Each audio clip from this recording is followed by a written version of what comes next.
Strongly, he wanted to fix something, but it's not. This is not something you fix. This is something you nurture back to health, and he's struggling with that. And you know, most men reel around this stuff and don't understand their own internal worlds enough to understand the dynamic, the emotional dynamic from that stuff, and it's just tough stuff. I was telling somebody in a seminar I did last night on relationships, I said, it's interesting that Brené Brown, who is, some of you know, she's popular and has written a bunch of books about shame, and she's now got a program going to train counselors in her stuff, her sociological research out of the University of Houston on development and shame. Actually, it's called Daring Greatly, and she's queried 1,000 counselors and had them list just list emotions that they could think of. And she said out of 1,000, 80% of them had only 3 emotions that they could articulate.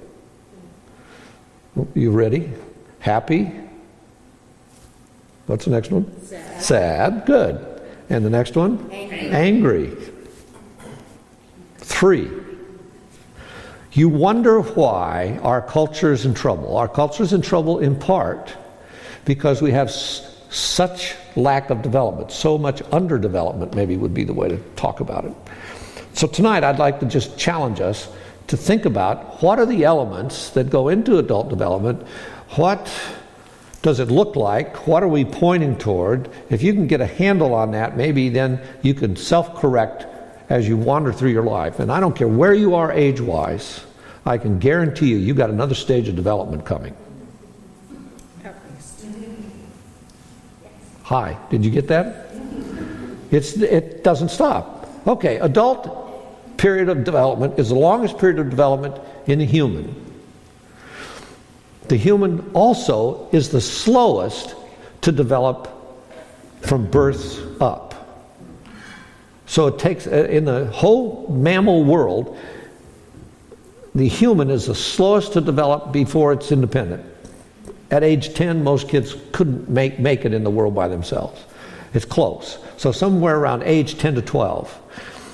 It's interesting that most of the development of our particular culture stops at about age 10 or 12.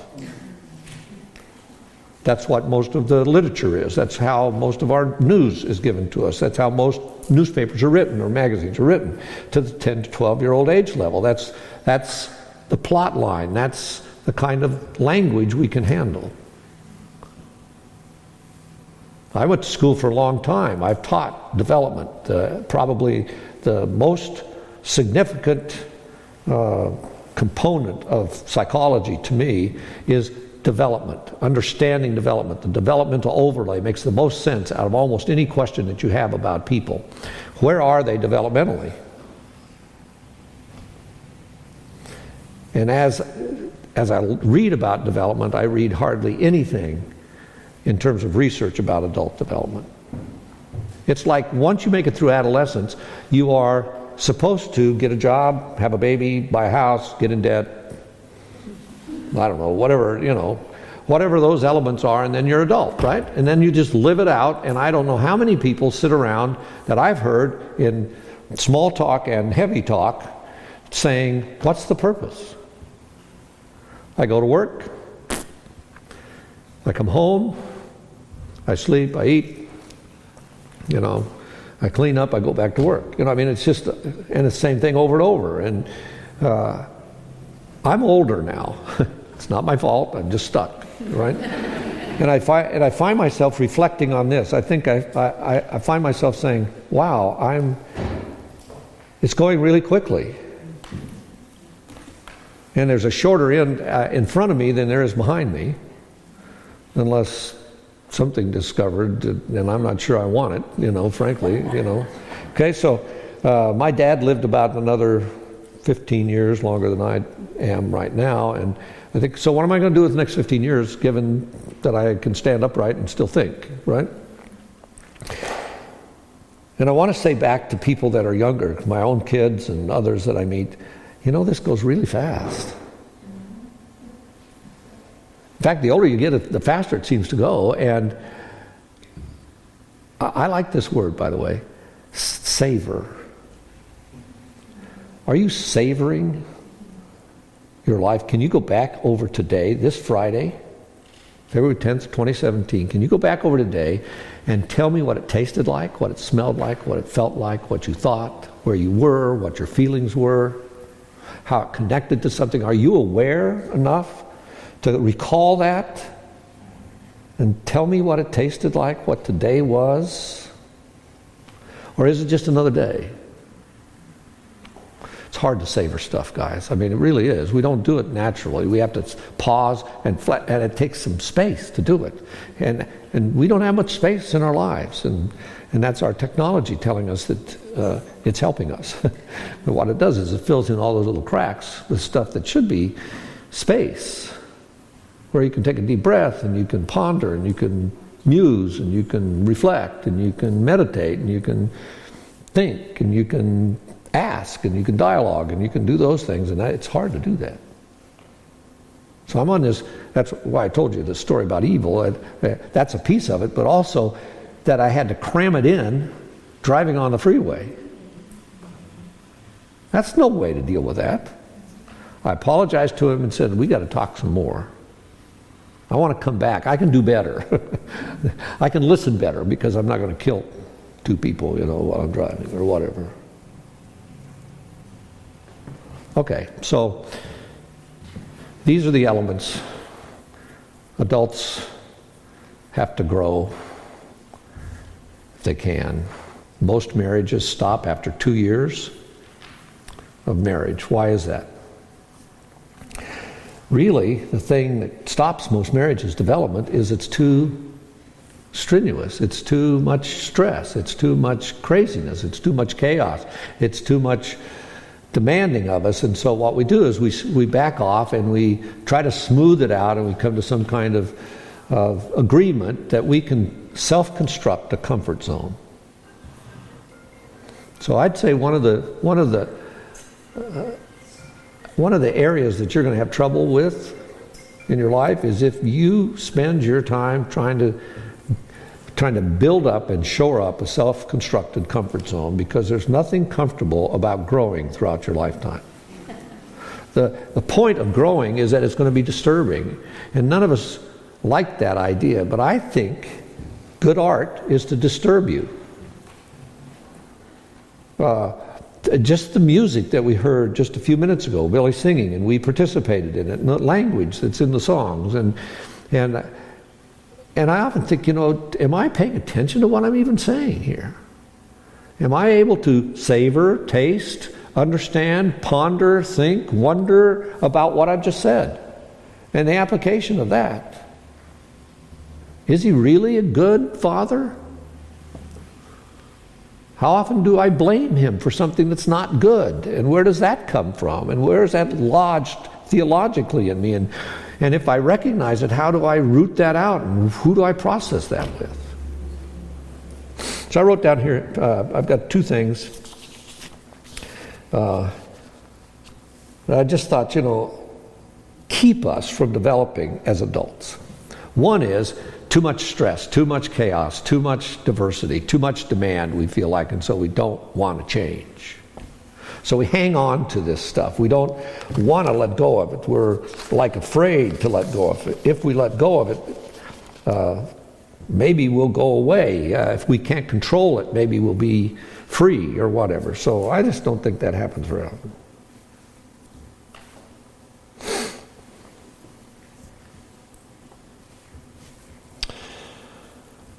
So, first thing I would say is, most of us, when we're confronted with adult development, run from it because we can't seem to get away from the areas of our own lives that we don't know about, that are dark and we want to hide in some way, that we haven't ever dealt with in our lives. Maybe we've confessed it, but we haven't owned it. Things like things that have happened to us out of our past, things that we've hidden in some way. What happens as you get older, the things that you hide come out in some form. They just will. And I think what you need to do is say, I want to shine light on that, bring it into the light so that I can see it for what it is. I told somebody the other day, you're not your history. Most of us think we are. We think if we get our story straight, we're stuck with our history in some way. Well, you're not. But if you believe your history and you say that's all there is, then you're stuck. You've also stopped. And I don't know how many times I've listened to stories like this where somebody says, well, this is the way I am because this is how I grew up, or I came out of an alcoholic family. And if you came out of an alcoholic family, then it's profound, the impact that it has. That's number one. Number two, you'll be an adult child of an alcoholic. They have certain characteristics. We can predict them. Why? Because people don't push through that stuff.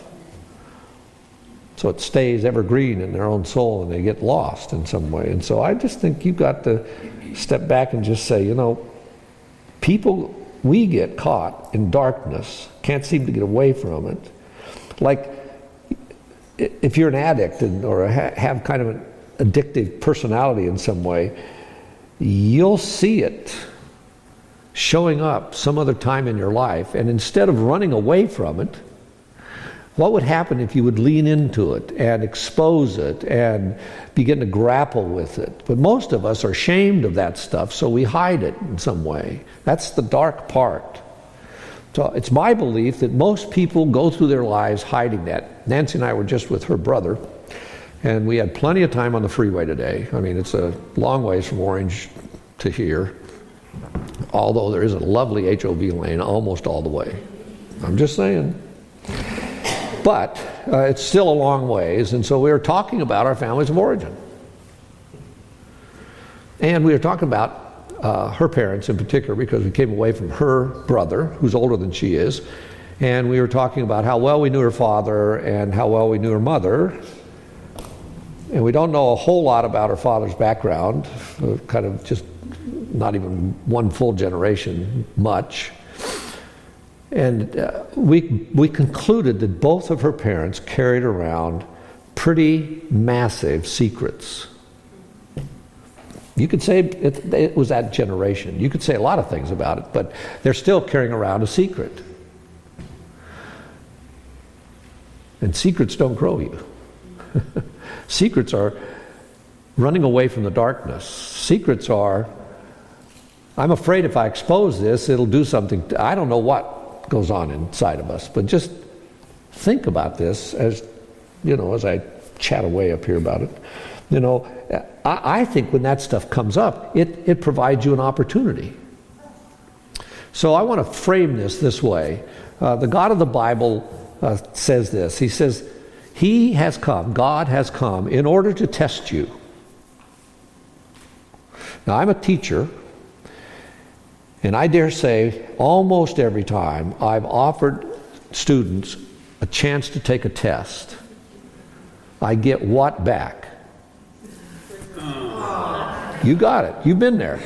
Yeah, we've all participated. I'm not prepared for this. Don't give me a pop quiz. It's not fair. I don't want this. God has come in order to test you. Well, one quote out of Deuteronomy, I think it is, to do good for you in the end. Well, that's pretty nice. God has come in order to test you so that you may not sin. God has come in order to test you to find out what's in your heart. God has come in order to test you so that you won't be afraid, but the fear of Him will remain.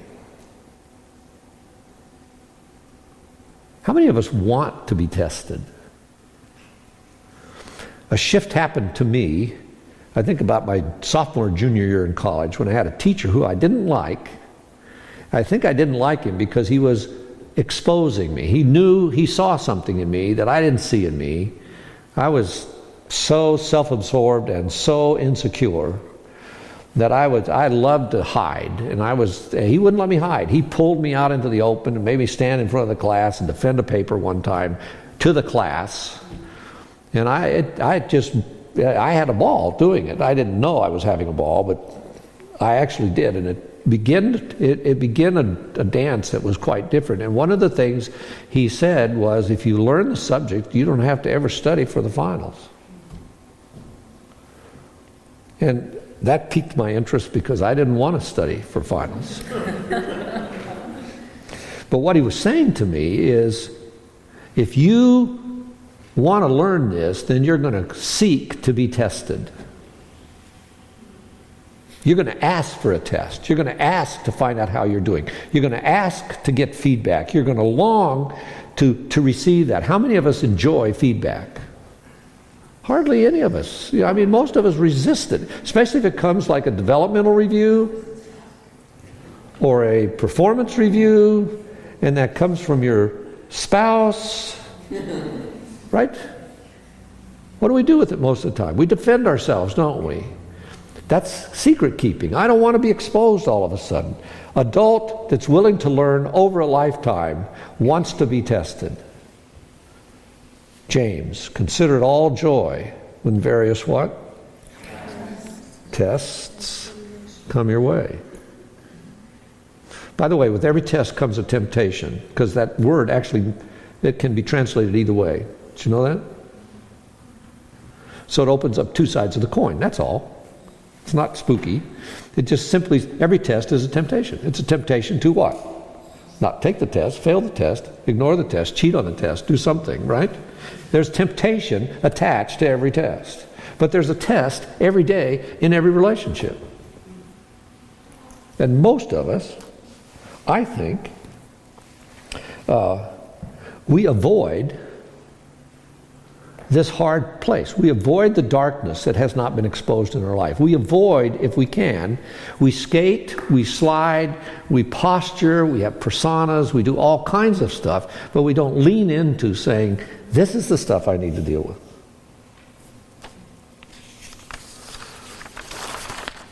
Too often when something comes up and we don't want to, it sounds like if you're a couple, like Nancy and I, we're highly verbal and we do lots of stuff and we'll find ourselves having a similar argument that we had years ago or recently, it doesn't matter, and you feel like you haven't gone anywhere.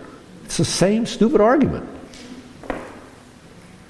It doesn't mean that you haven't grown. It simply means that there's another layer you have to process, and another layer that you have to process. And by the time you get our age, you think you wouldn't have to process those layers anymore, and they just keep coming, and there's another layer. Why? Because God's come in order to test you, to find out how good in shape you are, how skilled you are at doing this, how well you can do the loving, kind, gracious thing, how well you can represent Jesus to whomever you're in relationship with. Well, I can tell you that in theory, but practice is quite something different. Okay, and the second thing that happens, I think, when we avoid stuff inside of us, is we go backwards developmentally. We regress. We slip. Instead of our curve going up, a learning curve, resisting this stuff pushes you backwards. It actually pushes the developmental scale downward, and so you are regressing in some way. And I think, and this is what I'm going to posit to you tonight, that if you don't take seriously what it means to develop over your lifetime as an adult, if you don't lean into that, if you don't go after it, if you don't seek to be tested in that arena, then what will happen is that you will give our adversary the foothold he longs for, because he has taken you out of the game by deceiving you into thinking that not growing is easier than growing. My way of saying it is, I think Satan's number one tool is to keep us infant. And an infant, you'll hear me talk about this tomorrow afternoon, an infant always wants satisfaction when? Now. See, Welcome to America, where you can get faster internet speed, right? Or you're irritated. My first computer, I remember downloading a page, It was actually color. And it took 30 minutes, I think, or some crazy number. Because it was a dial-up. I don't know what it was. Somebody was walking around the block, I think, throwing lines of code into my computer. It was so slow, but you were used to it. Why? You expected it to take 30 minutes. Now, if it takes less than a second, I'm on to another page. Clickety click, clickety click. See, right? Because we want it when? Now. The stuff we're going to talk about tonight doesn't happen now. Doesn't come in that package. It's actually frustratingly slow. And most of us resist it because we want a comfort zone. Please, bring me something that will satisfy me. Get me out of this irritating, agitating, demanding, challenging space. Let up a little bit. Give me a break. There's a guy named Cliff Harris who used to play for the Dallas Cowboys, and I knew him at a workout place in Dallas, and he said the only time he ever got injured in an NFL football game was the one play he let up on. He was known as a fierce hitter, and he was good at his job, but he just said he let up on one play, and it's when he got injured. And I think Satan doesn't let up. We're at war. I remember the book title, if you want to read this. I told you it'd come. Joker 1 is the title of it. And my friend, who's in our Bible study, he read it, because I read it, and I said, hey, and I started talking about some places. He was right across the Euphrates River from this. And he knew, he was there at the same time, and he knew this, and so he read it, and we've had some fun conversations. I don't know if you can call those fun. I mean, gruesome conversations about this, but they're certainly rooting. They will stabilize you in your thinking, because you will not be able to walk away and say, nothing's going on in our world. You know, our world's a mess. This is why we need the good news. But the good news comes from people who are actually receiving it in their own lives. You cannot give away something you don't have. If the good news of the gospel isn't good news in your life, if your life is not moving forward, if it is not developing, if it's not being stretched and challenged and growing, if it's not being tested, then guess what? You have somehow managed to marginalize yourself and whoever else you're in contact with, take the ripples out of your soul, and nothing's happening. It's like a whole song of rests. I don't know where that came from, but it just sounded good. You could crescendo a rest. You know, what happens? Yeah, exactly. It's been out. I know people have done it. So, anyway. All right. Does that bring any questions to your mind that you'd like to ask me before I go on? Really? Happy Friday. Come on. Somebody? Yes, sir. I'm actually a marriage and family therapist. And I work with kids who have autism, which is developmental disorder. A lot of people don't quite understand what exactly it is, because it's very intricate, because it happens on a spectrum. And when you're talking about development, I see that as a microcosm of the disorder. But then I deal with a lot of families, because I have a therapist going and working. And I see a lot of adults, across all economic spectrums and all education levels, who are at the same place where you're talking about. Is that developmental level is just not there. Plateaued. Yeah.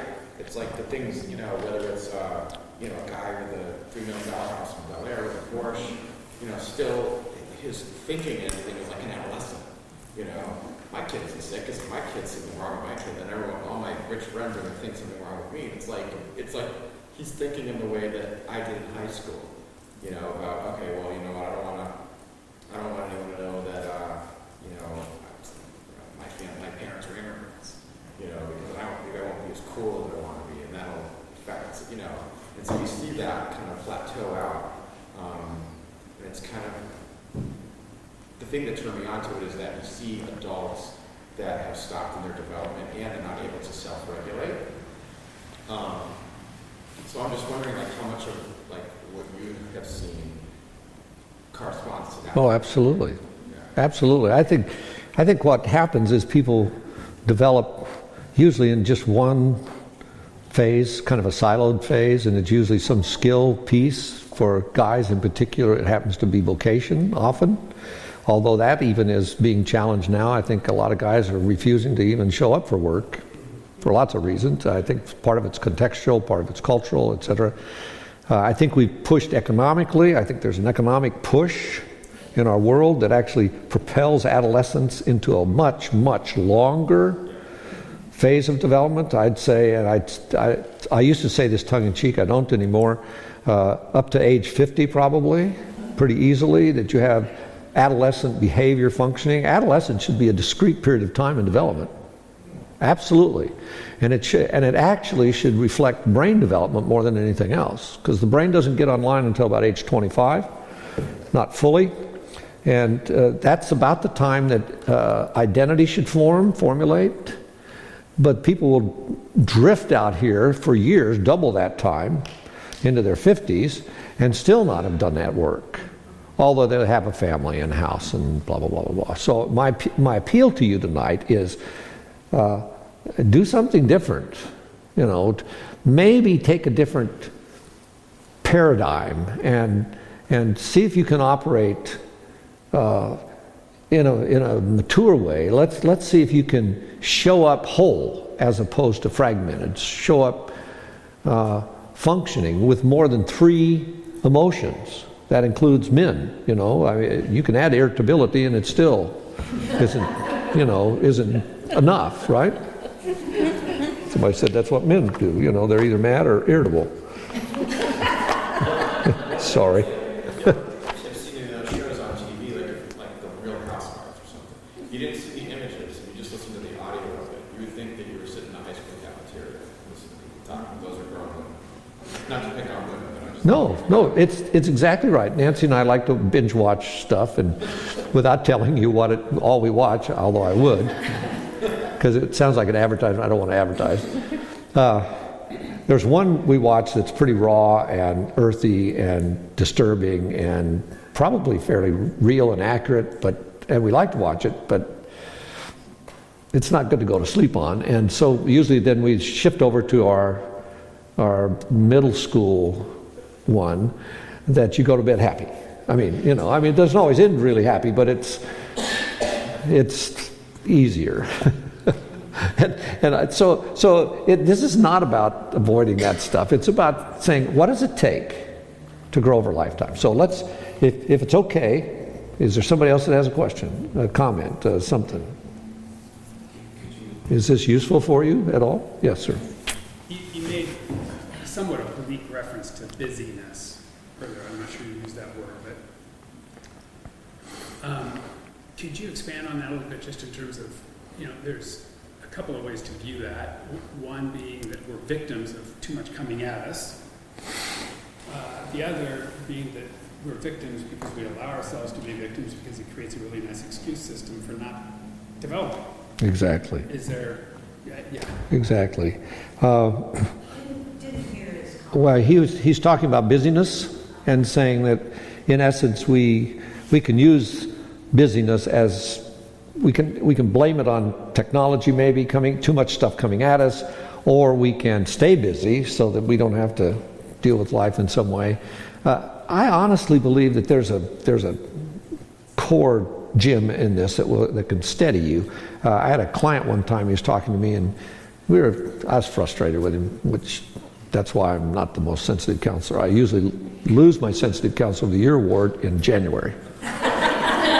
So I'm actually out of that window already. So anyway, he was not progressing much, and I think I said something flip like, "Well, why don't you walk to work?" He wanted to be more like Jesus, and I said, "Well, walk to work."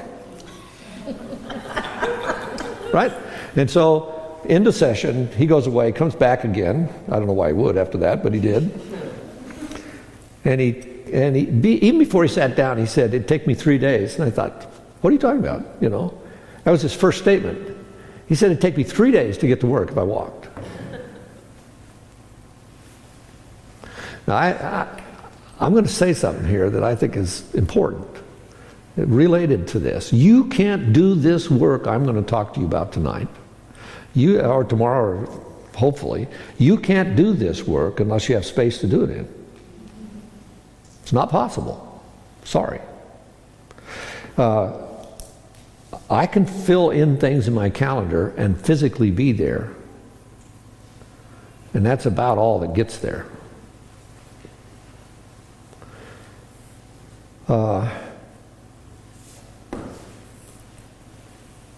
30 miles an hour was probably as quick as man reasonably went on the face of the earth until we mechanized movement. Just a horse doesn't go more than 30, and then not very long. And walking is a whole different rhythm to life, and most of us don't walk very much. And I was stunned. I was outside of Santa Monica Freeway this morning, and there's 14 lanes I counted. That's a lot of lanes, and they were solid. At noon on Friday, for pity's sake. I'm driving at noon so I don't have traffic. What an idiot. I thought, man, I need, the window has closed. It was raining. Oh yeah, it was raining on the other side of Sepulveda by the time, anyway. I just thought, yeah. So the point you're making is, I think busyness is almost always used as an excuse, and it means that it's usually a symptom of us being boundaryless. We can't draw a boundary for ourselves. We just don't know how. You talked about emotional management. There it is, in spades. You can't manage your own emotional system, you're dead. And adults we don't teach this stuff unless people are in crisis. And all I'm trying to do tonight is teach some of this stuff when you're not in crisis. Now you might be in crisis by the time you leave here, but at least you have a chance to go at it this way. Are you going to say something? Yeah. This is my wife. Yeah. Very good. Steve mentioned we're victims of our circumstances. And HUD has talked over and over that we're not rational people, we're rationalizers.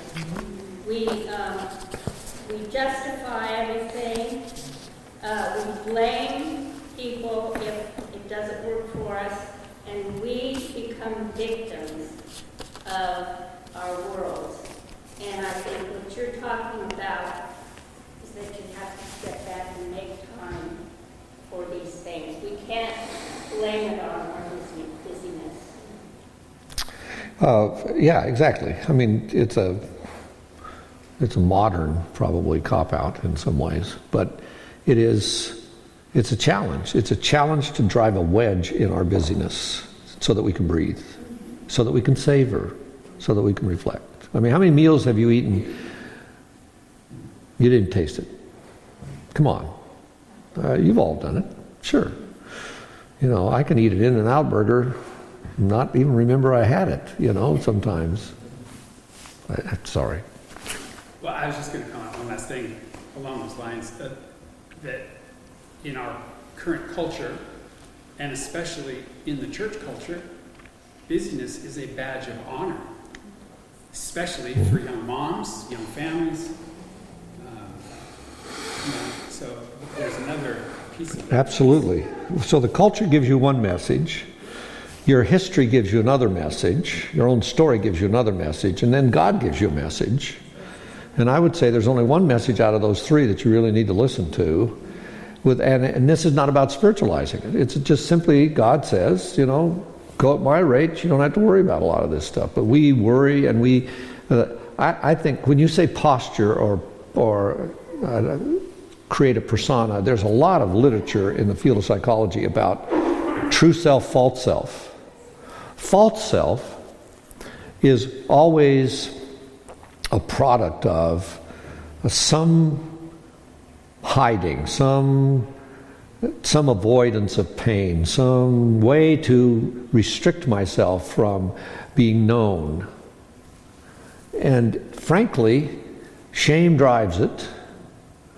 And because shame drives it, most of us stay hidden. And we don't identify it a lot of times. And a lot of stuff I'm going to talk about you won't identify because we don't traffic in it very much.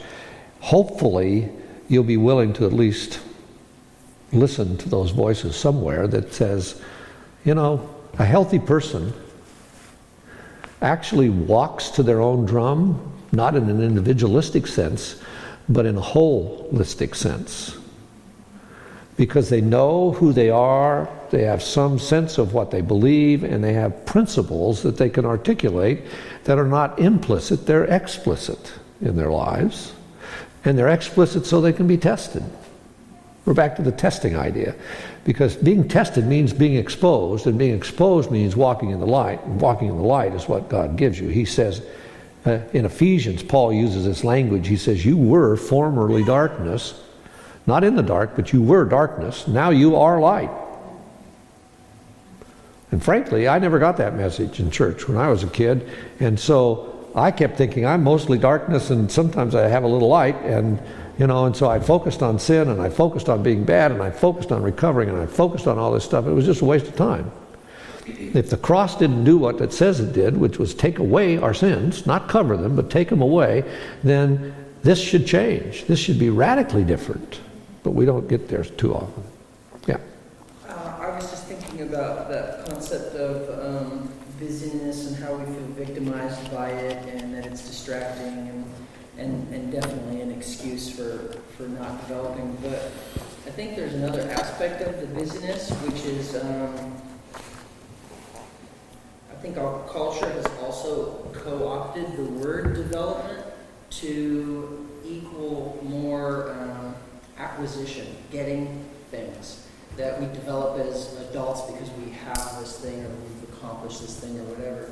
And so as our culture is co-opting the word in the first place, we become ambitious to acquire more.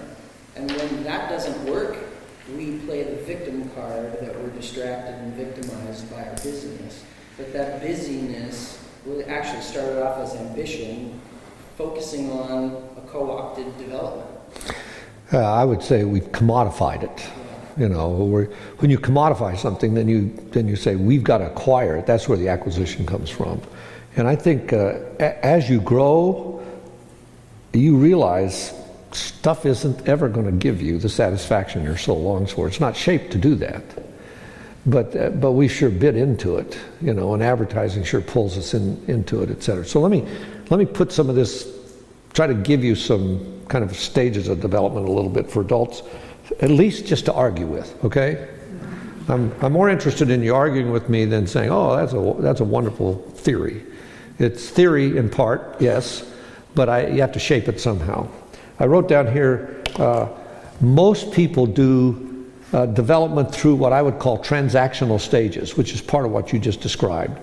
Transactional stages are low in development and don't take much exposure. Okay? In fact, if I use my own marriage as an example, I long for intimacy. I believe I'm shaped that way. I believe that's how God made me.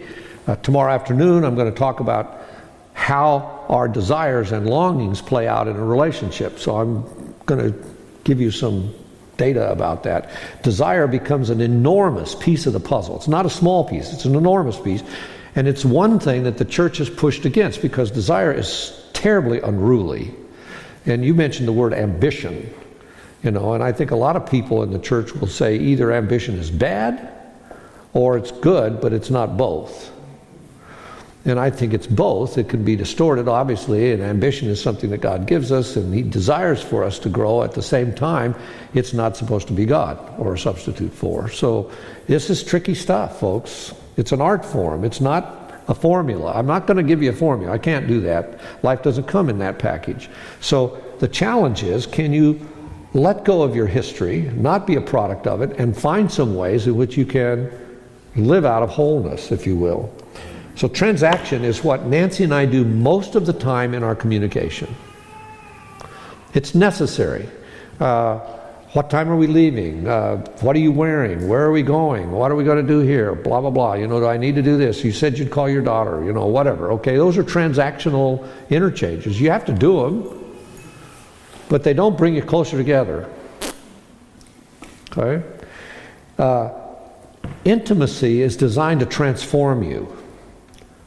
Transactions don't do it. So there's transactional exchanges, relationships inside of you, and there's transformational elements. So I want to talk about the transactional ones first, that kind of lay the foundation, and it's amazing to me how many people don't even get these taken care of in their life. So the first one, these I put these in form of a paradox. And if you're like paradoxes, there's a book out called Paradoxology. It's kind of fun. It just talks about how uncomfortable we are with paradoxes and ambivalence and ambiguity and not being certain. And quite often people stand up in front and say, here's the way to be certain about something. And I would argue with you that certainty isn't ours to have, nor do we need it. There's a great book, I think, I personally recommend to every minister in the world that I meet, and it's called The Myth of Certainty, written by a guy named Daniel Taylor. If you haven't read it, get it. Because he will challenge your perspective that you can get it right, you can figure it out, there is a formula. Well, what that does is it stops development, it just puts a lid on development. The God we serve is not short in growing us up. And it never ends. Just never ends. I think actually that the older you get, the more is required of you developmentally, not less. I don't think it's R&R and relief and retirement. I don't think that happens biblically. I think actually what God does is He keeps asking you to offer Him more because you got more to give. He made us that way so that we can function out of the best in us rather than the worst in us. We can function out of wholeness rather than lack. Okay, so the first stage of development, I think, has to do with truth versus knowledge.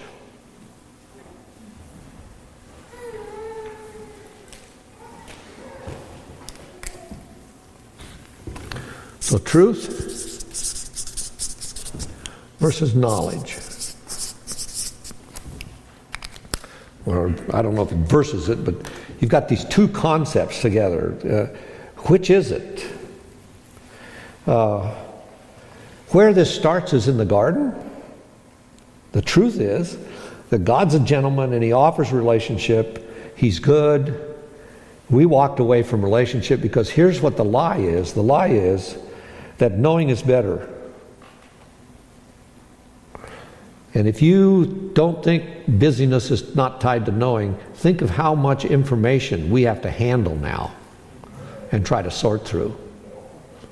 I was trained in the sciences, and the first number of classes I took, I have 3 graduate degrees, and in all of them I had major emphasis on research. So you get drilled in this stuff, and it's good. It's so you can read research and make sense out of it. Well, but most research is bad. It's not strong enough, it's not got enough longitudinal aspects to it, especially when it comes to adults. We have almost no meaningful longitudinal studies. There's actually a long one coming out of Harvard, but it was great for what it could do. But because context changed over time after 60 or 70 years of following these same people, we wanted more data, but we didn't have the original data, so we had no comparison. So anyway, so research is really tough. And today you get lots of data coming to you as if it's truth, true truth. Biased. It's biased. Well, but why is it biased? It's biased in part because nobody can check back to the research itself. And if I literally went back in a particular area I was interested in, found the research, read it, and The number was way too small to make the statements that they were making. It was a good piece of research as far as it went, but it wasn't strong enough to make any statements, any conclusive statements. And the data actually said that, but that's not what got reported. Okay? So it's hard to find. I'm skeptical enough. Now I'm so skeptical, I don't want to read anything. I just think, no, that's not true. Why? Because it's so hard to get to that piece of stuff. In our world, we think knowing is better. We think knowing gives us what we need. We think knowing is satisfying. I got done reading a couple books that I would recommend to you if you're a reader. One is called The Undoing Project, written by Michael Lewis, who wrote Moneyball and The Big Short. A couple others. He's a great writer. Those books that were made into movies kind of confounded him because he kept running into some of the same issues, and so he studied these two guys that have studied decision making and how unrational we are about most of our choices, and how many biases there are in decision making, and how difficult it is to recognize that in yourself. And actually they did most of their research over a 20, 30-year period based on their own mistakes. And they talk about diagnosis, and I was telling Lori about this today, that they took 90-some doctors, and they actually they were all radiologists, and they had them all look at the same x-rays, about 40 x-rays, and make a diagnosis, because that's what radiologists do, and they do it for a living, and they do it all the time, and they're highly trained, and they've got intuition, and a lot of experience goes into that, and you want to trust them because they tell you whether you've got cancer or not, or whether, whatever, that's a cyst and not a problem, and on you go. And what they found I think across the 90-some doctors, there was no agreement in diagnosis that was significant on these 40 things, on these 40 x-rays. And out of the 40 x-rays, they duplicated 2 or 3 of them. And in each individual doctor, there was no consistent pattern between their diagnosis, even on their own, seeing the same x-ray again out of 40. Pretty fascinating stuff, right? Makes you really want to go to your doctor tomorrow and trust him when he says you got a cold. Take this.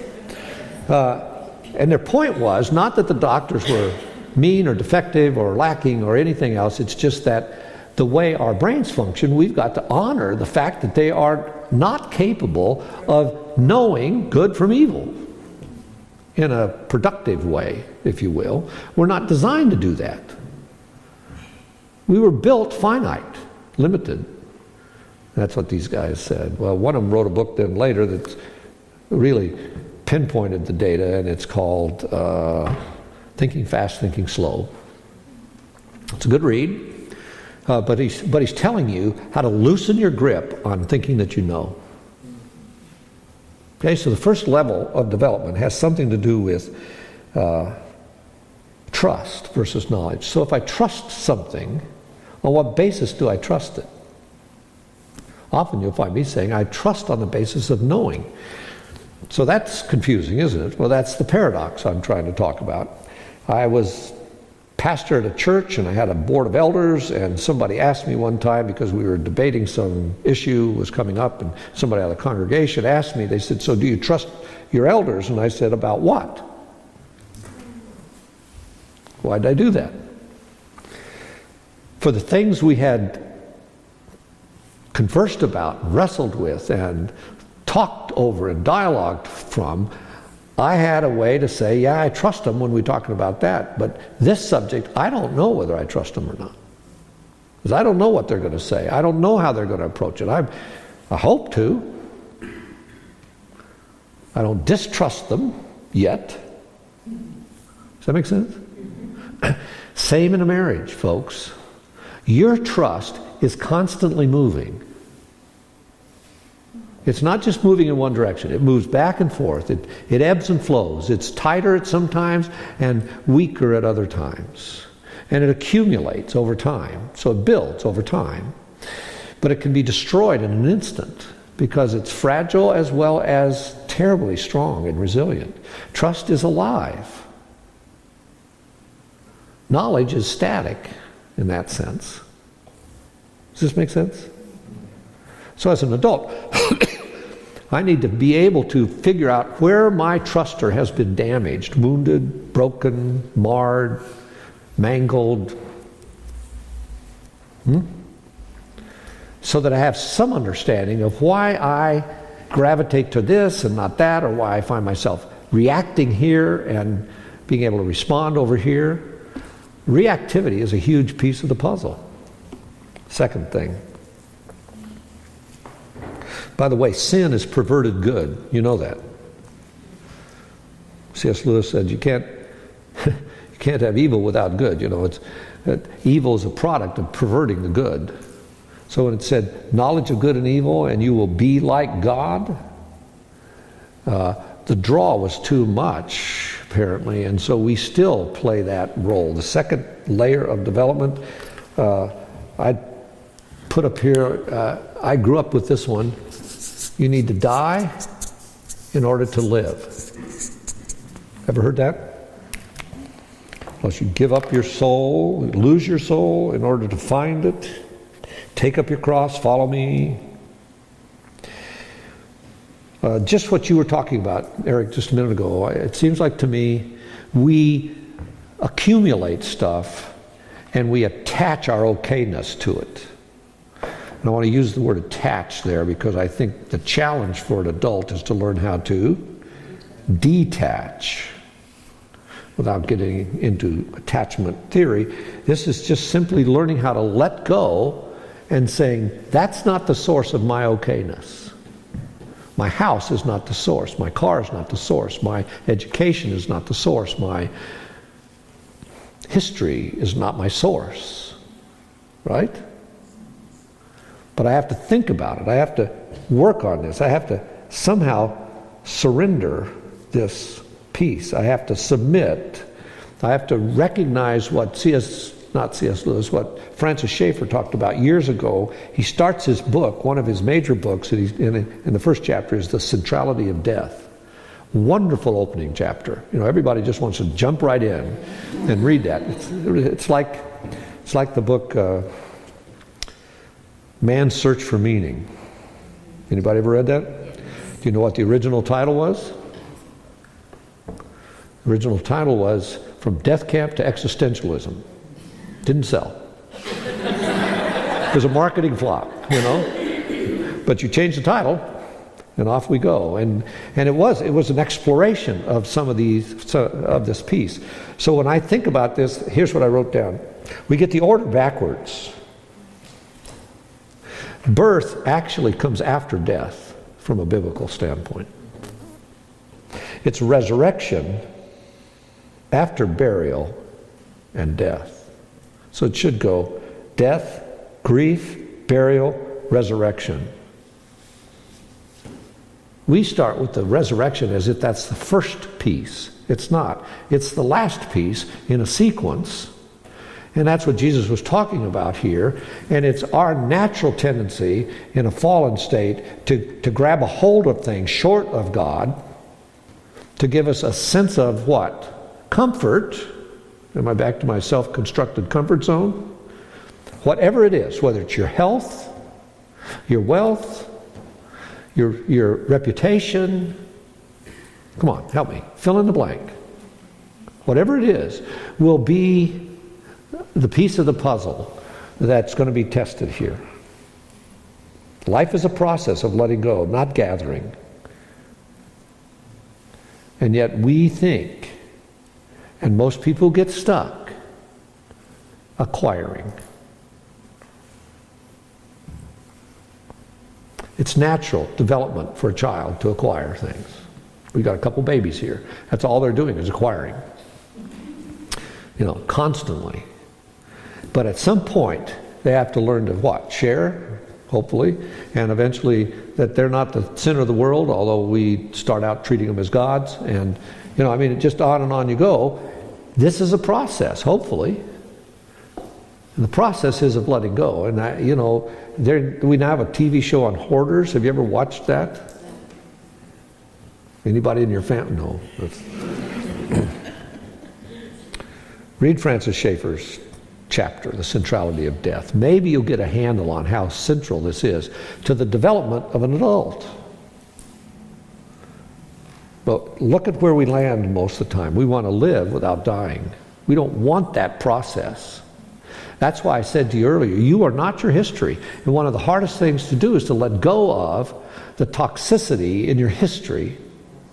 Sometimes we don't know it, and we don't know it a lot of times because brain development is emotional first before it's thinking. So we don't think rationally very, very well anyway, but the emotional part of your brain will beat up the rational part every time. It's just stronger.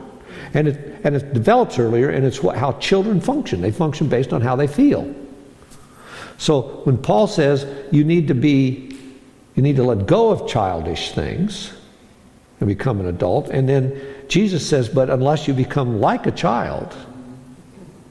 How are we doing with the paradoxes here? The Bible's jammed full of them. I'm actually teaching a lesson on this. Go to Mark 10, and it's got like 5 paradoxes, 5 paradoxical stories Jesus teaches, right in a row. Boom, boom, boom, boom, 5 of them. You know, first shall be last. You know, 2 shall be 1.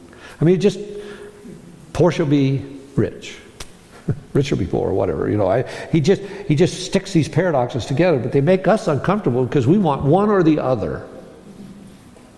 And so here's where we enter into that. And a lot of times people don't ever get past this developmentally. We get a message that you need to live, and it doesn't, nothing else rules. The third thing is not only dying to live, but that's kind of like an initiation, right?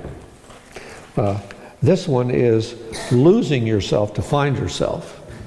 So this is dying to living, and this is losing to finding. See if I can make a differentiation for you here.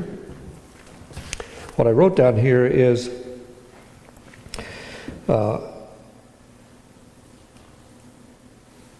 identity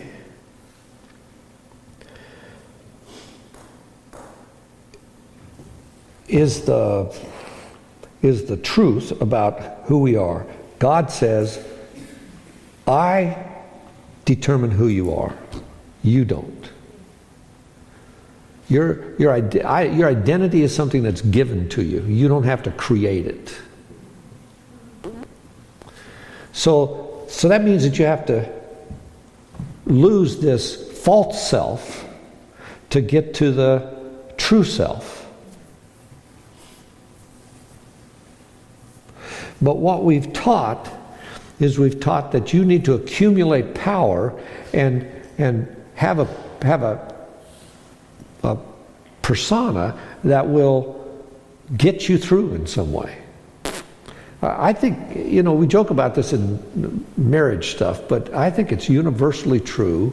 I've done, I don't know, over 200 marriages, and every couple thinks that they know each other. And you just hate to tell them that they don't. And you hate to do it on that day, you know.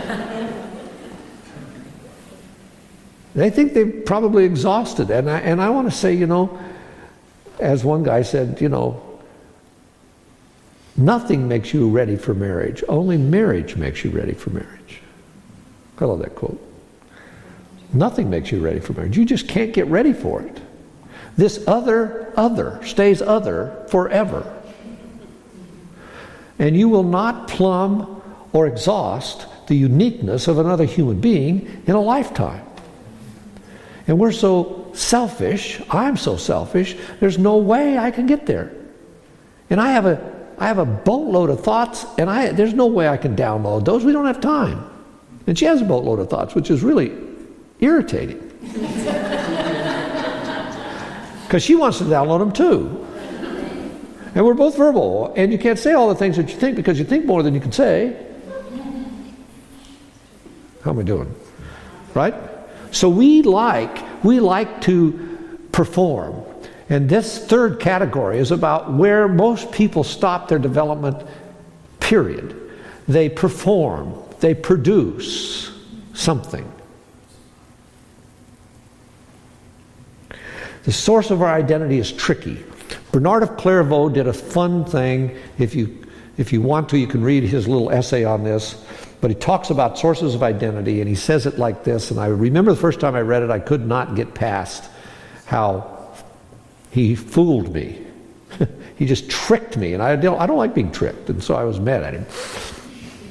So Bernard says this. He says the lowest level of development a person can do with the God of the universe is to ignore God and love self for self's sake.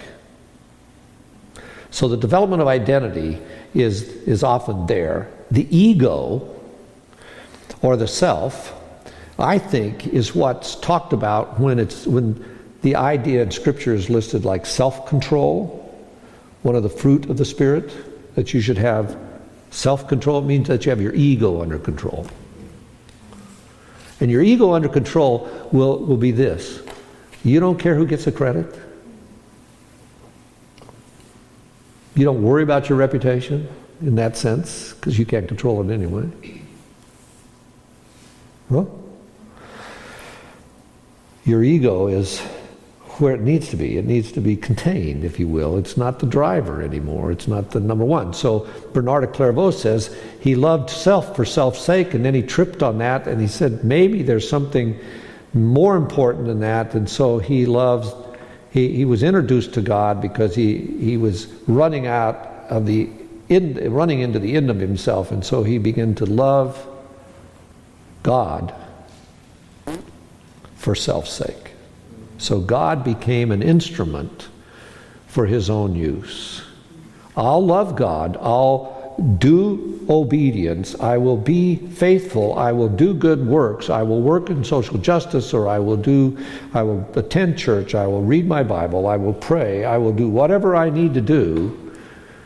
I will love God, but it will be to serve me. It will be to keep me from having cancer or a stillborn child, or get in an accident, or we've got a good friend of ours who was a student of mine in a school I taught in seminary, and they have 4 kids, and one of their kids had an accident, and she's brain damaged, and the story's fun for us, fun in that sense, fun because we know them, and fun because of what they're doing. But everybody said after the accident, within the first month or so, every doctor said she will not be anything other than a vegetable. She just can't. The brain is too damaged. And nobody gave them any hope. And the mother said, no, this is my baby. I'm going to work with her. And they're almost 700 days into working with her. And the VA, which she was in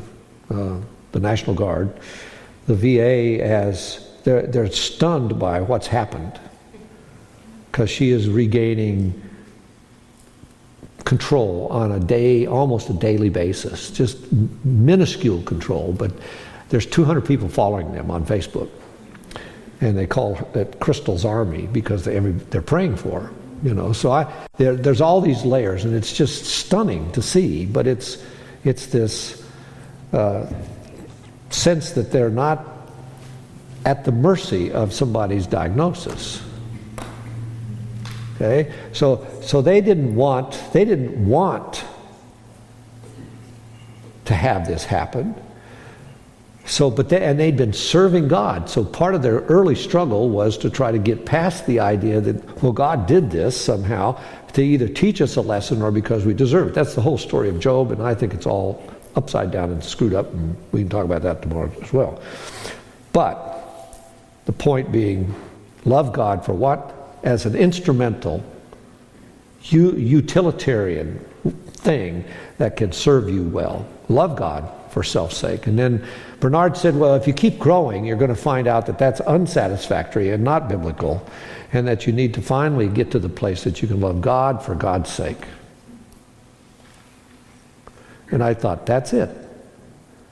Great progression. I loved it. I was so excited. And then he said, no, that's not where you end. I said, what? He says you have to love self for God's sake. That's the fourth one. John Calvin's first line in his theology is this: without knowledge of self, there can be no knowledge of God. We don't do work as adults quite often because it's not forced on us in some way, or it's not demanded of us in our context and culture, or we don't have a seminar like this where somebody gets up and tries to say something about it. And I think we stop our development pretty much in terms of whether we can produce something that God will be pleased with.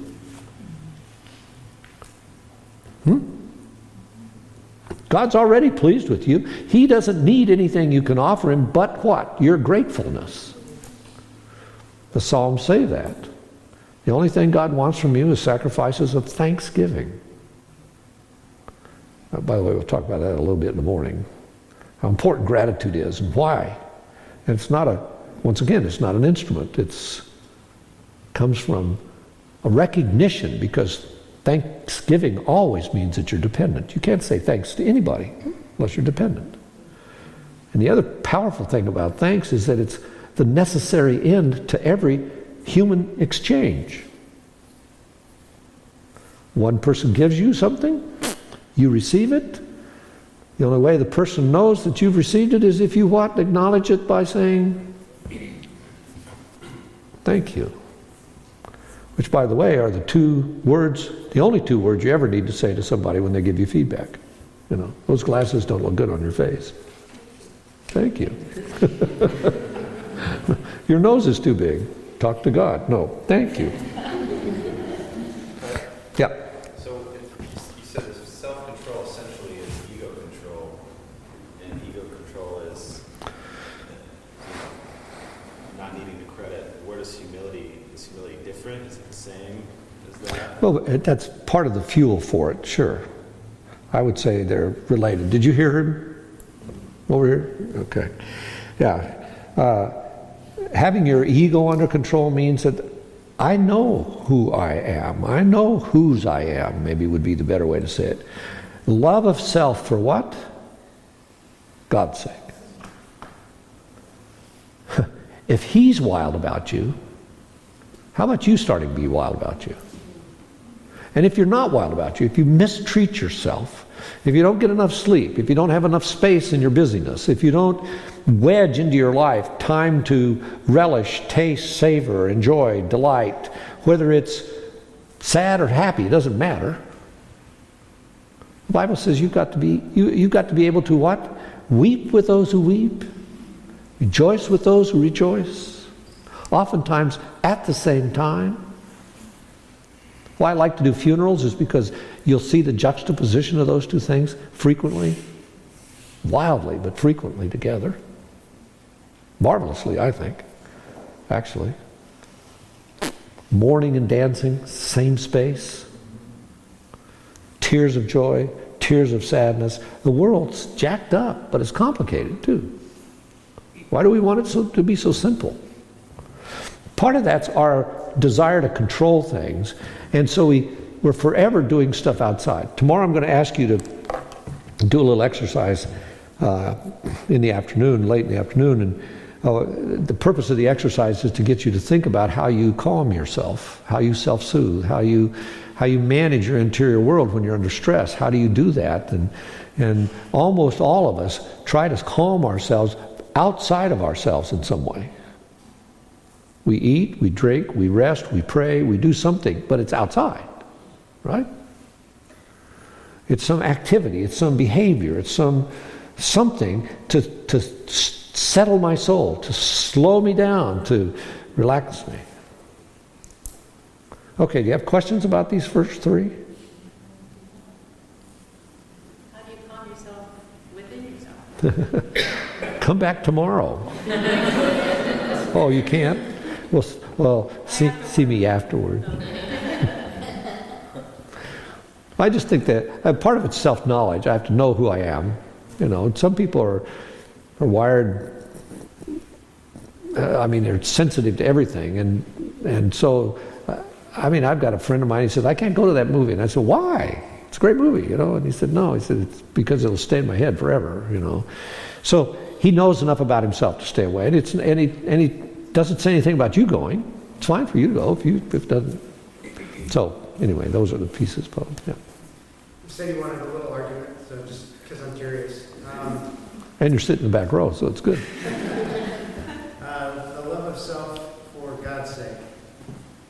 Is there anything to be said about the love of self is not in your job description as a human being? Husbands, love your wives, love one another, love the Lord your God. There's not a command to love yourself. Well, there is actually. Love your neighbor as Yourself. yourself. And probably that's the driver. It's a relational piece.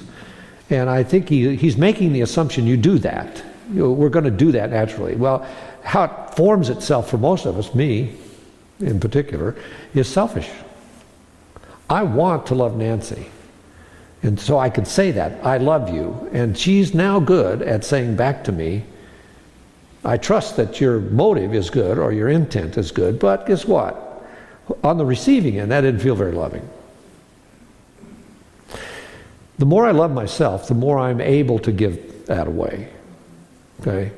And I think that's the piece of the puzzle that we need to look at. God made us, He's a creator God and a giving God. And those two linked together inside of us matter. And so, but I can't give away something I don't have. So I'm going to go back. I'm going to see if I can't do this one more time. If you don't do the work to offload the stuff that's not telling you the truth, which is actually most of our childhood history, and I'll explain that in just a minute, then if I don't offload that, then it's there telling me something. And if that's the self I'm loving, it's probably the false self, and I'll wind up with some kind of a persona.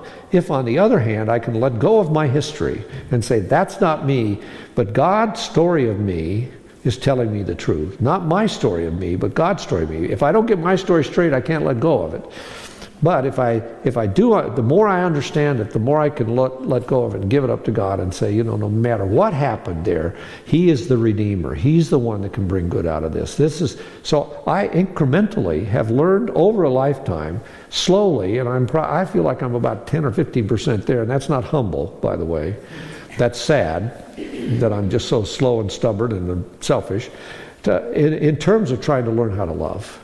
And I think that's probably one of the major tasks of maturity for adults, learning how to love. Learning how to love doesn't polarize stuff. Learning how to love restores. Peace, Jesus said, that's the thing I'm going to leave with my disciples. I'm going to leave them in this messed up, screwed up, harsh world, and guess what they're going to have to do? They're going to need peace in the midst of the craziness that they're going to face. And all of them were slaughtered except for one. Martyred, excuse me. But I mean, it seemed like the same thing to me. I don't want to receive that, and yet that's what they faced, and they faced it quietly because we don't have a whole lot of data about that. So I think this love of self means that I love the self that God's made me to be and how He's entrusted me to be in this world, and a carrier of His redemption, and a carrier and a pusher of the kingdom that He's given to us. And so every time I have an exchange with that woman over there, it's either I pass the test or I fail it in terms of moving toward or away from learning how to love better. And, self-sacrificial love, servant love, come on, just play with it. Does that mean I long to have that return? Sure I do. It's not that. But it's understanding in ever-increasing ways that if I operate out of my story, it's probably going to be twisted in some way. If I operate out of God's message, it's going to be a different ballgame. I was thinking when you said that Jesus came to be free of peace, and that is so,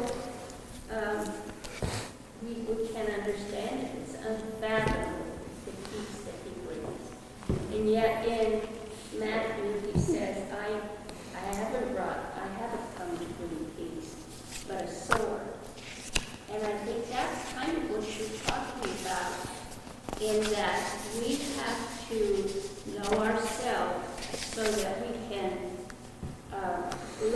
world and realize it's evil. Look at the world and realize it's fallen. Look at the world through God's eyes instead of our own eyes. To bring a missional purpose to our lives, our own worlds, to bring the peace and be Jesus, be peace to others, and be kind to others. If I don't have it, I can't give it away again. So one of the key messages is that, you can't give away something you don't have. So peace is a piece of that puzzle. Pardon for the pun. That's cute, huh? Those of you who are paying attention. Peace is a piece of the puzzle. Did I have to do that twice? That's painful. Okay, we only have about 15 minutes here. I think the reason I've spent time on those three things is I think that's pretty much encompasses most adult development right there. Okay, and you can say it another way. Sometimes it's I recognize who God is.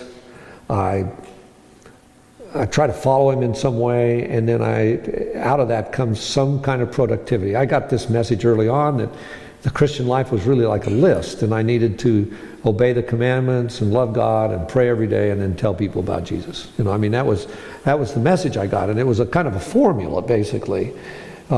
And it was drummed into me over and over, and then I'd go to church and sit in the back row and wonder whether I was saved or not. And it was just confusing to me most of the time, and I found myself struggling with that stuff. But I think most people's development spins around those three things kind of out of order in a way.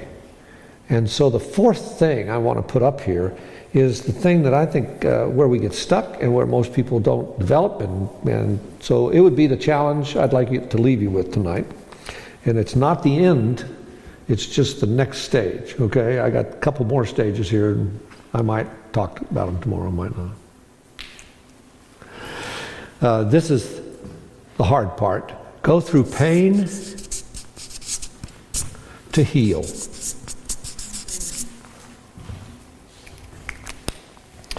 Somebody said almost all mental illness is driven by the avoidance of pain. Somehow I want to skate, slip, reduce pain in some way. An adult takes on the capacity to discipline themselves. And discipline is a painful act. And if you want to read about it from God's perspective, read Hebrews 12, where God talks about, he says, discipline's uncomfortable at that point in time. But I would argue that you can have clean pain and dirty pain. And the kind of pain I'm talking about here is clean pain. And it comes from offloading the kind of stuff that may have been necessary to get you where you are, but it's not going to be useful to go the next place. There's a book in business called What Got You Here Won't Get You There. Okay? And what got you here won't get you there simply means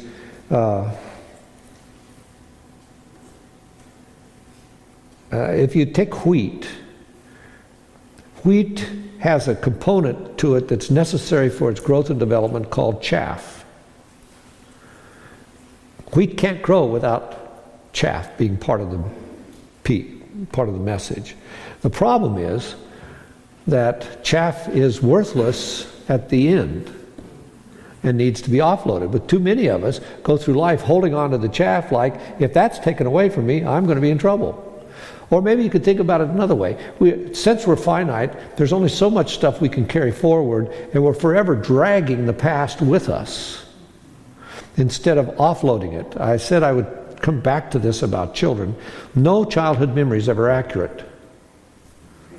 As an adult, you have to reinterpret all childhood memories, and the reason is, a couple reasons. The whole brain isn't online, so whatever they remember is only partial and fragmented because the whole brain isn't functioning. You don't have time and space, probably until you're 17 or so, and then you don't have more relational cognitive functions till later on to have discernment about stuff. And so most of us are stuck with a whole bunch of messages that we've never processed.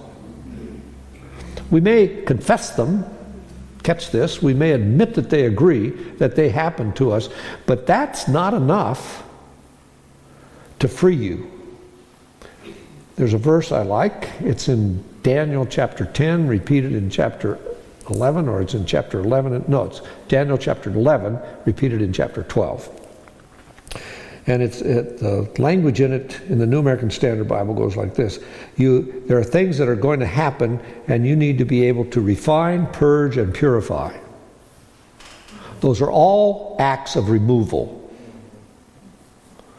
And I think most of the people I meet have this past like that, if that's the future, and they're standing here and they back into the future, dragging their past. And what I think God is asking in that Daniel passage, where by the way, it's repeated in chapter 12, he says, insightful teachers will understand what's happening and will understand the warfare that's going on and will be able to teach you this stuff. And part of the challenge for you to be able to run forward is to be able to refine, purge, and purify that history. So you have to go through pain, letting go of something that's been a buddy of yours for years in order to go forward. Most people don't turn around because they can't let go of this stuff. Hebrews chapter 12 says this. Jesus, who for the joy set before him endured the cross, despised the shame,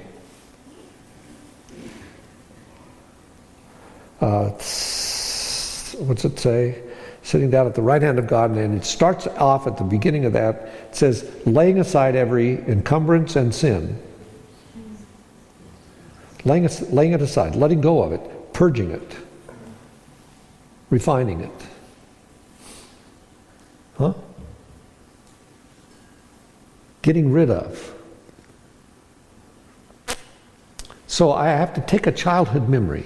I don't know how many people I've listened to abuse stories. I just told you, opening up a domestic abuse story. Abuse stories sometimes become us. It's like my identity's gone if I let go of this in some way. And sexual abuse is horrible because it's so, especially for children, because it's so out of place and early. And we've got, by the way, this is just an editorial comment for a moment. I teach at the Denver Seminary some, and they keep asking me to teach about sex. Nobody else, I'm the sacrificial lamb to teach about sex to a bunch of MDiv students. And it's amazing. They're like deer in the headlights. Nobody talks about sex from the pulpit. The Bible talks about it. It's blunt and raw, but we avoid it most of the time. The problem is that if you open up sex early in a child, it winds up being wildly damaging. And we have a culture that's giving permission in our context to do that with kids for whatever reasons. It's terrifying in some ways if you've listened to enough of those stories, because it's not the way we're made. That stuff comes online later, appropriately.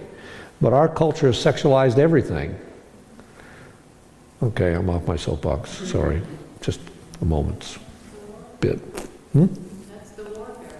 That is the warfare. It absolutely is the warfare we're in. But we can't fight it, I don't think, unless we've done our own work. So all of you have a sexual history. I mean, if I had time and you were taking a class from me about this stuff, I'd get you to fill out a sexual history questionnaire. And we'd have a conversation about it.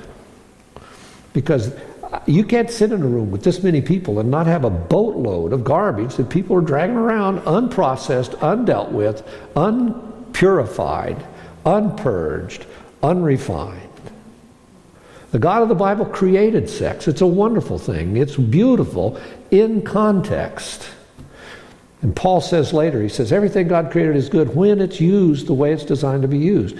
Well, this pain I'm talking about here is the kind of stuff necessary for us to grow. It's painful to give birth to a child. Whether that's simply a product of the fall or maybe the way God designed it originally, I don't know. We don't have that information. We just know it's painful to do that. There's a cost to it. Clean pain helps you grow. And it's different than dirty pain. Dirty pain is stuff foisted on you, or where you literally are a victim. But you're right, Eric. One of the key elements that will help you evaluate where you are is if you find yourself blaming or a victim. Either of those two things will tell you you're avoiding something developmentally as an adult. You need to be actively anti-blame and anti-victim if you're going to move forward. That's the challenge for all of us. And think about how many times when you're in a hard space, what comes out of your mouth, and it's not usually, hey, I'm happy.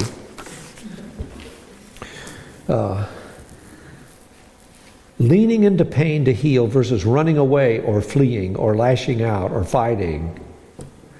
This is counterintuitive. Most people with grief run away from it, hope it'll go away, or ask over and over again, are you through it? My rule of thumb is, once grief begins, it never ends.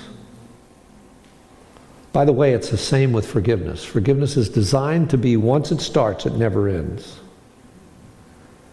So if you've violated somebody, if you've hurt, if you've betrayed somebody in some way, and you want forgiveness, then I'm going to challenge you to say, guess what? You've got to be willing to step up to the line and ask for forgiveness as many times as it comes up. Because it stays evergreen in people's lives, and they want to know. And what that is it's impinging on trust again. Trust was what? The very first thing I started out with up here? Trust versus knowledge. What God asks is, He says, trust me. Don't eat from that tree. You can build your house out of it, just don't eat from it.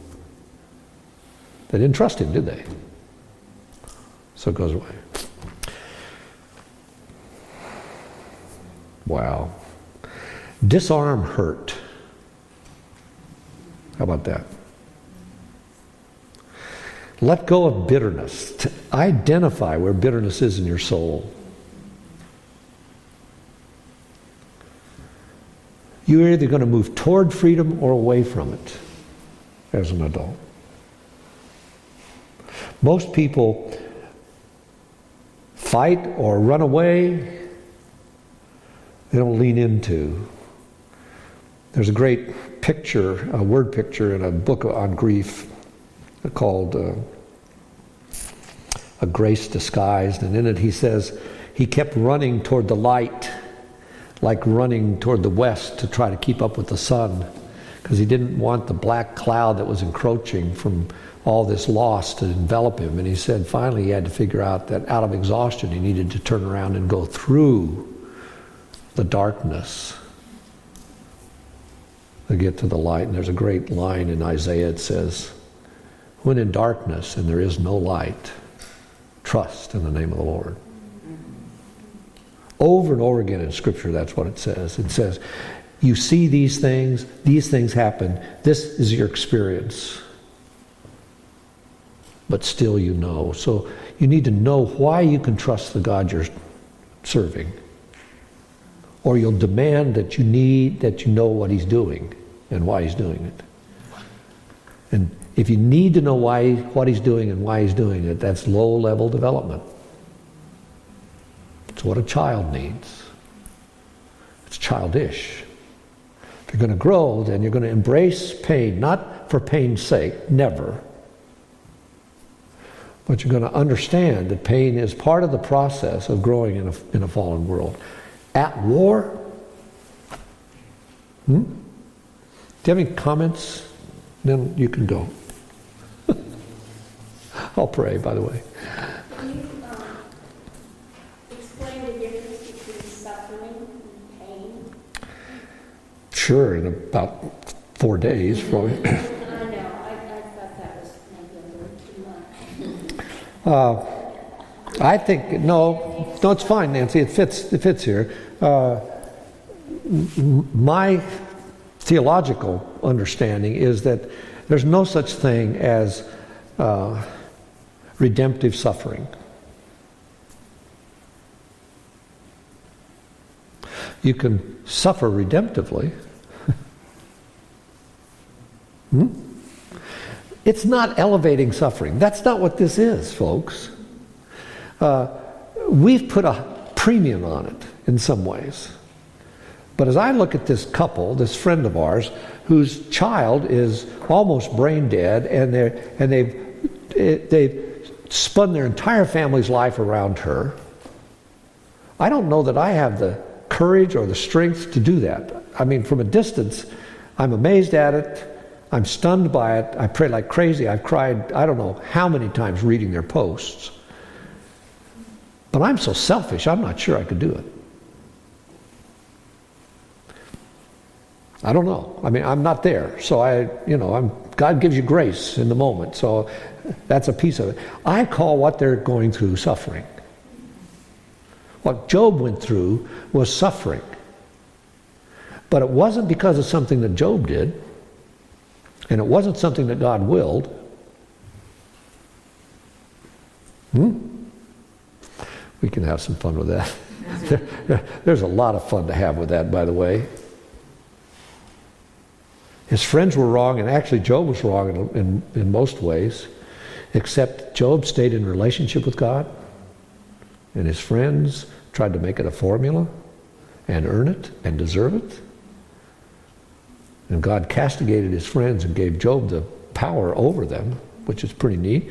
And if you want to have some fun, just finish out Job, and Job has a bunch of kids given to him again. Not the same ones, but a bunch more, and 3 of them are girls, and they're really pretty, and they get named, and the boys don't, which is pretty fascinating in Scripture, and he gives them property, which is unheard of. If you don't think women are elevated in Scripture, guess again.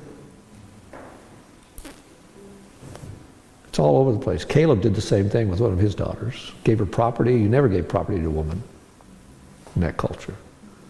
It's God saying, everybody counts. I don't make junk. It's not this oppressive way that the world has twisted this stuff. Let's be different. Well, you're not going to be different unless you have some understanding. You have to work at it. Part of the pain is the struggle to have the time to reflect and wrestle with this stuff in some way. Well, I hope that whet your appetite a little bit, or put you to sleep, one or the other. If you'll be... Can I ask a quick question? Sure. What else do you see like in Scripture? I mean, I think growing up in the church, the idea of like the love of self is, I mean, it's kind of counterintuitive in some ways. Where else do you see it in the text that is kind of another narrative or something? Well, it's assumed.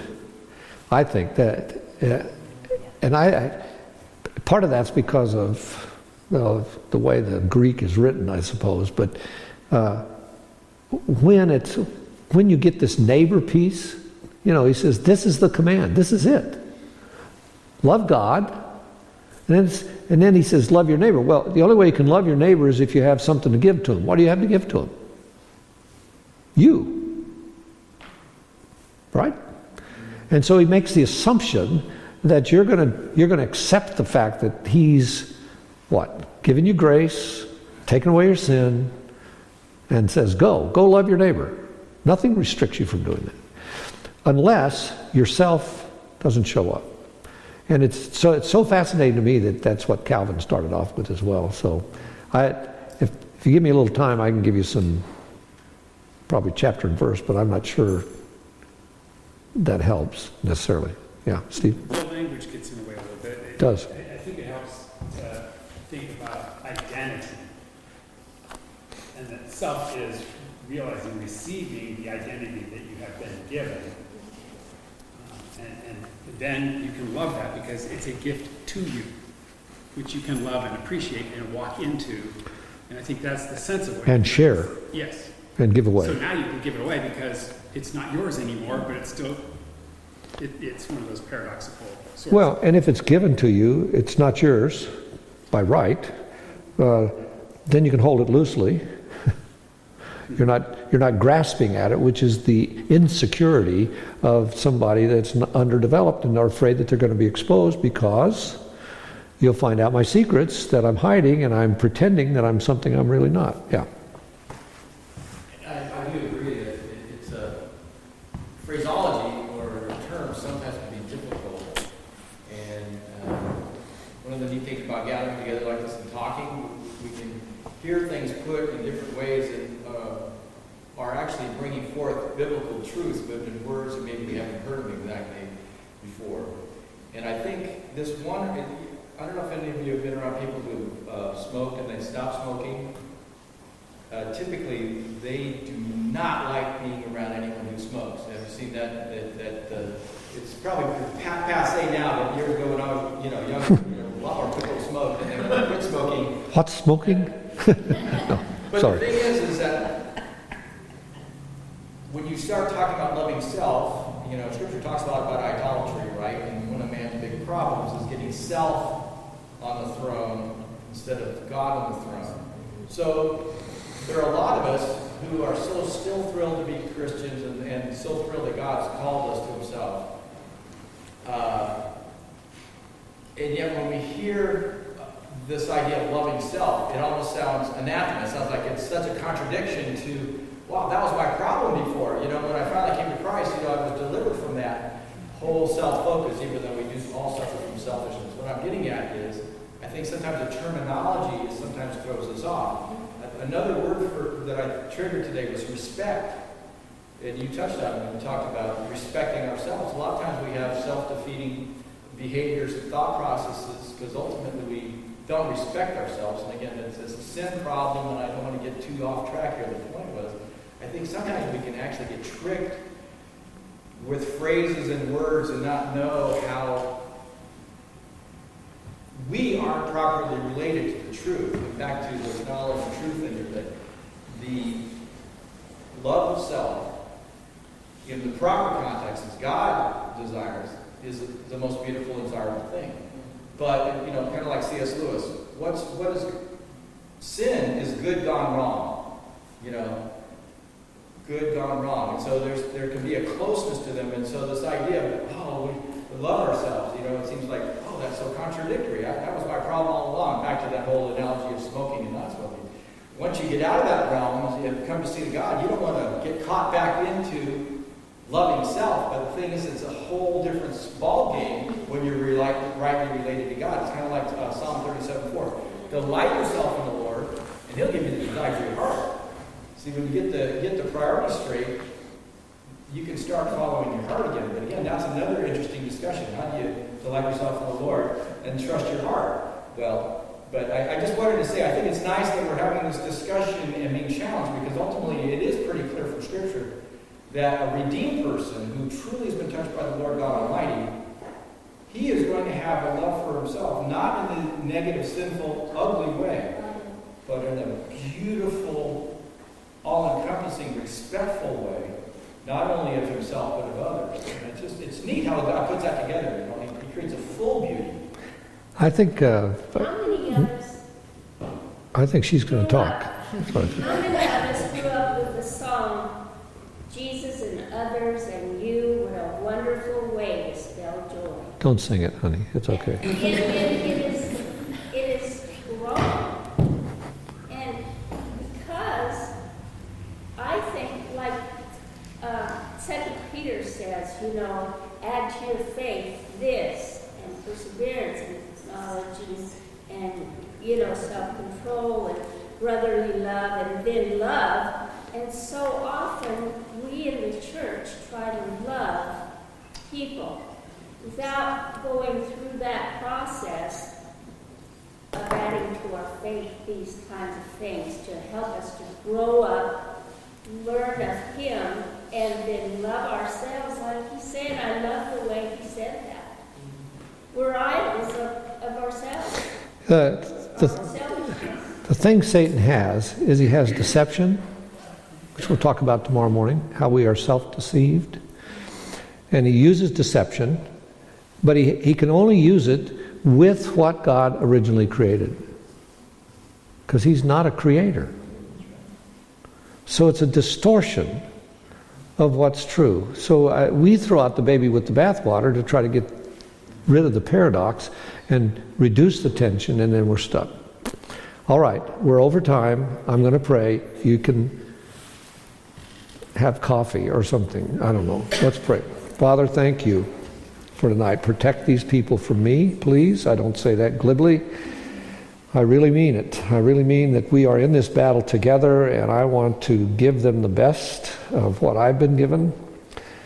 I just feel honored to have so much experience related to some of this stuff, and I can traffic in it all the time, and a lot of us don't. So I just pray that this will be an encouragement to somehow, out of this discussion, each of us in our own way will add to extending your kingdom more effectively, more consistently, more deliberately and intentionally.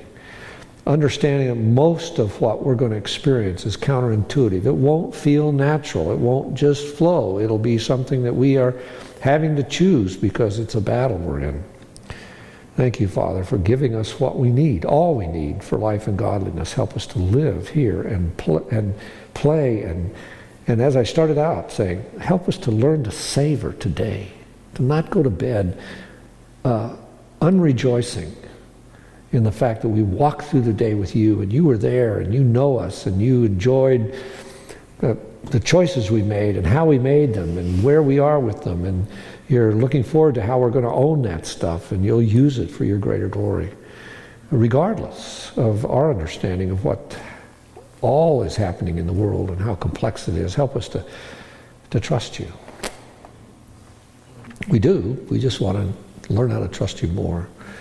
And I pray that we'll walk freer as people, knowing that it is a process, and it's a lifetime process. And this is just a blip in eternity. Help us to enjoy it. We pray this for your greater glory and our joy. In your Son's name, amen.